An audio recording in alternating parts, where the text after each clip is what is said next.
What's up, YouTube? This is Rocky, and I feel like making a video today. I feel like making a video today because I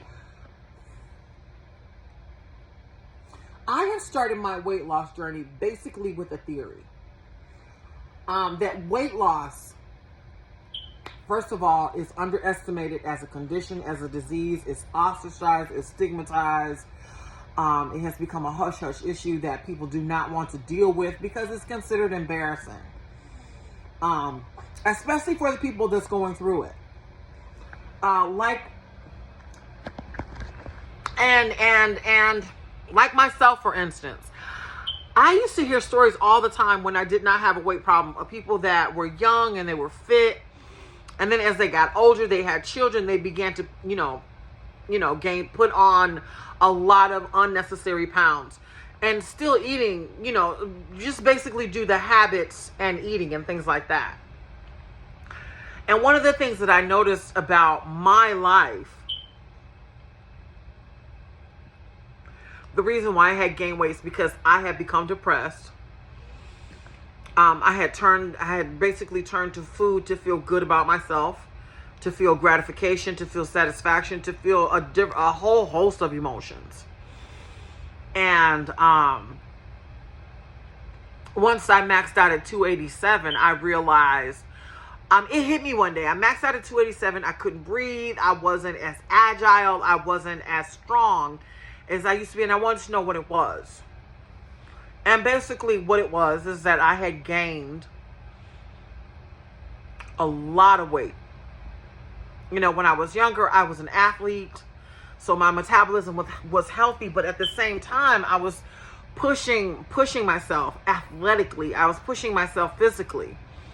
And that also impacts your metabolism. It impacts your motivation.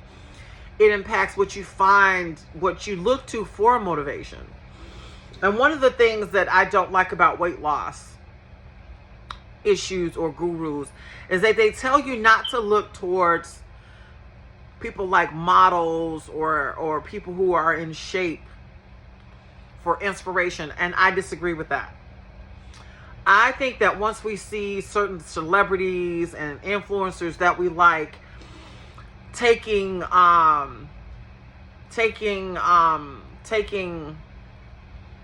stock in how they look and how healthy they are, I think that it definitely motivates. It motivated me to begin to want to take care of myself. And what motivated me to begin to want to take care of myself is I had seen a lot of models who were older. And they were in amazing shape. They were like 80 or 90 years old, and their bodies were phenomenal. And I thought to myself, how are you doing this? You're like 60, you're 70 years old, you look amazing. And basically it was due to their diet and to their exercise because they were wealthy, because they could afford personal trainers. And they could afford to connect themselves with individuals that could cater to their lifestyle to keep them healthy, to keep them fit.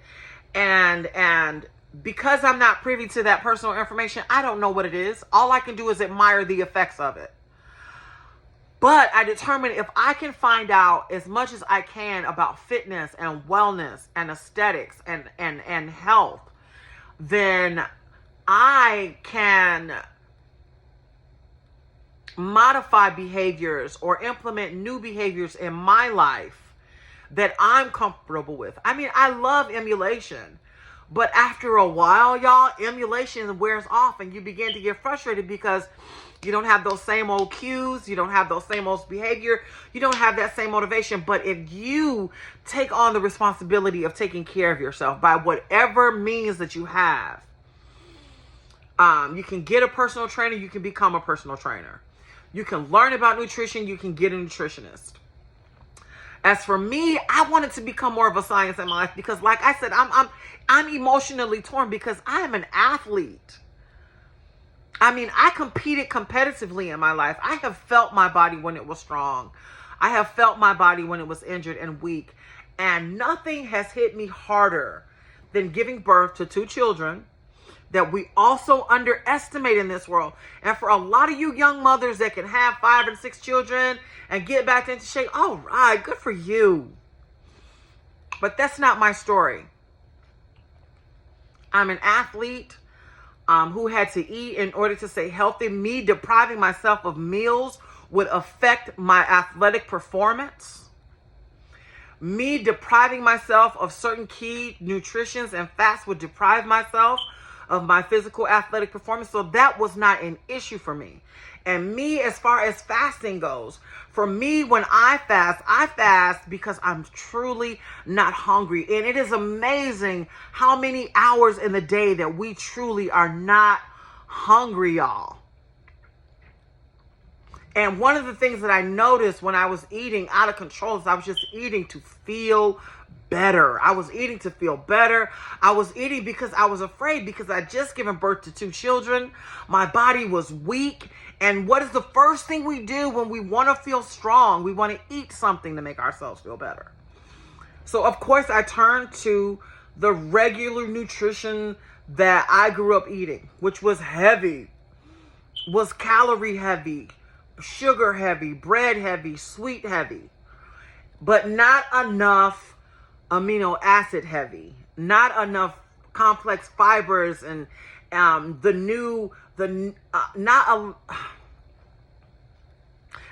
enough of the new nutritional facts and values that we know today, that bodybuilders knew, that athletes knew, and that was being developed at the time. When I was an athlete, I relied on nutrition. I relied on milk. I relied on wheat. I relied on the protein from meats to give me that extra added. Because I mean, we had meal plans, man. We had complex meal plans when we were athletic.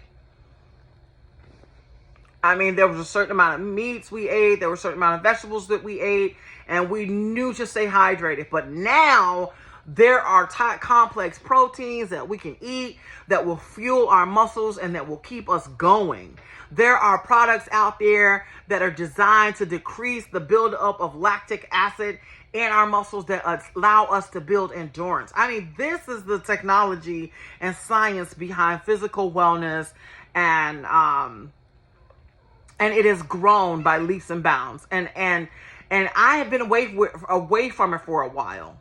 But now that I've been introduced to it, I'm even more excited about it. I'm even more optimistic, and which is allowing me to be able to appreciate everything that I am doing as far as losing weight and getting in shape and helping myself to feel better. And a lot of people, they want to underestimate that. Well, why don't you just do it? You all, there are fitness gurus that were in their top form. I mean, they were amazing. Their bodies were insane. And I have seen 3 of them in the past year who were on death's door because of their physical fitness routines. It is not enough to get up and just work out. You have to get up and work out right. You have to have the right amount of nutrition, because now we're learning about how the human body operates, how it fuels, what is optimal for it to achieve its healthiest, most balanced, most stable thing. I don't know. But for the human body for your life to be as healthy, and for your body to be for you to increase longevity, to improve the quality of life, and to improve the quality of life means is to stay mobile, to stay flexible, to have the ability to set your own pace. As we get older, our bodies begin to slow down, even though we want to move faster, even though we want to do more. Improving your quality of life is ensuring that you can continue to do things by yourself on a daily basis, like cook for yourself, clean for yourself. You want to read books. You want to be able to exercise. You want to be able to hang out with your family members without being compromised and without needing that physical assistance. And there are people, you guys, who are in their 90s who are still, whose quality of life is still 100%. You know, they're operating at 100%. They're not compromised. I mean, yes, they move slower, but they're happy because they want to move slower. I'm talking about people who have to move slower, and I don't want to be those individuals. And back to talking about fitness gurus whose muscles have atrophied because they push themselves to the brink of exhaustion without proper fueling, using the wrong supplements, using poor behaviors and poor attitudes, and basically flossing about how great they look. I have had 2 children. I do not want to find myself in the hospital or any place for a long period of time where I am incapacitated, immobile, or in pain. I just don't want that for myself. And there are some fitness gurus. Richard, oh my God.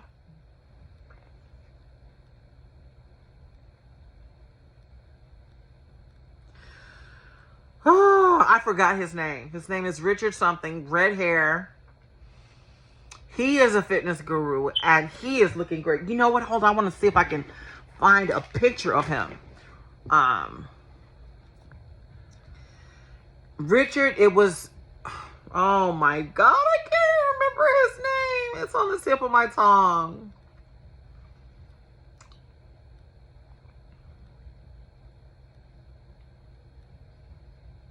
I can't, I'm trying to, my goodness.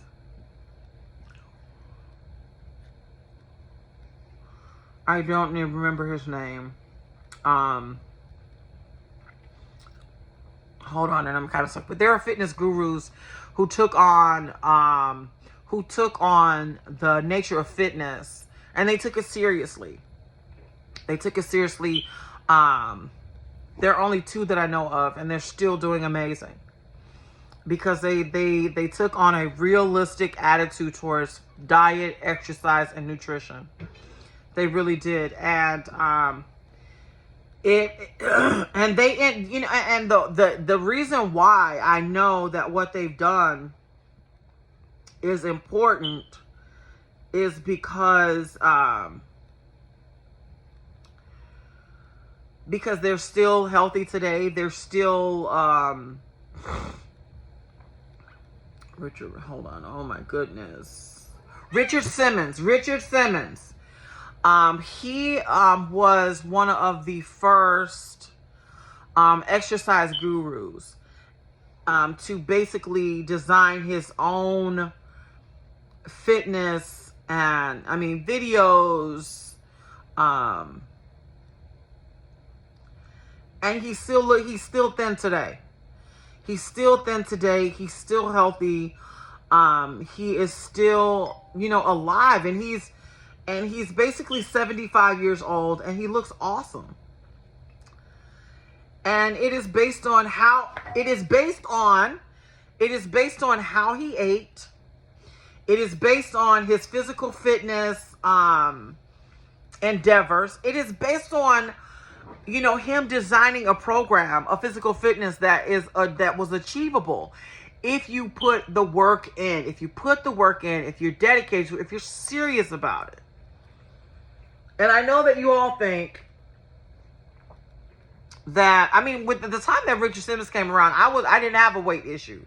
I didn't have a physical fitness issue, but I watched him and I listened to his story and I listened to how overweight he was. And I pray that I would never get to that point, but look at me. I have reached basically that point. And that I figured that I would never get to. But nobody told me about the physical burden of childbirth and giving birth and then being a mother after all of that. Some people, I didn't know that. I didn't know that for myself. But now I have the opportunity to take my health and my well-being into my own hands and become more responsible. My cat is so upset. He's not having a good time. He is really not having a good time right now.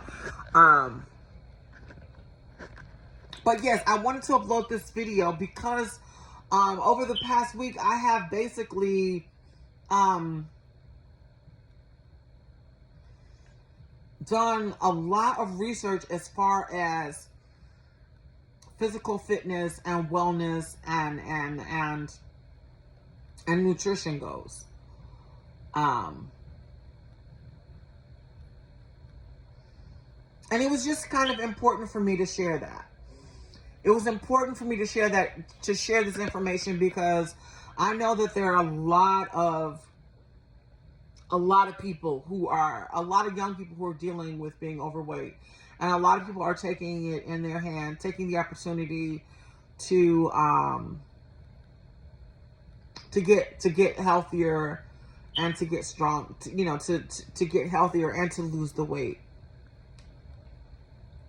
And those are all awesome. Those are awesome endeavors. And I've taken on the endeavor for myself. But for me, my endeavor for physical fitness and weight loss is definitely more personal. Because chronic illnesses run in my family. I am prone to heart disease. I am prone to diabetes. And I have yet to incur any of those conditions. I have been diagnosed as an asthmatic. I was diagnosed as a child, but I was able to manage it through food and behaviors and staying physically fit. But now that I've gotten older, the task has become, the task has become greater. And I say this become greater because, like I said, as an athlete, I knew about nutrition.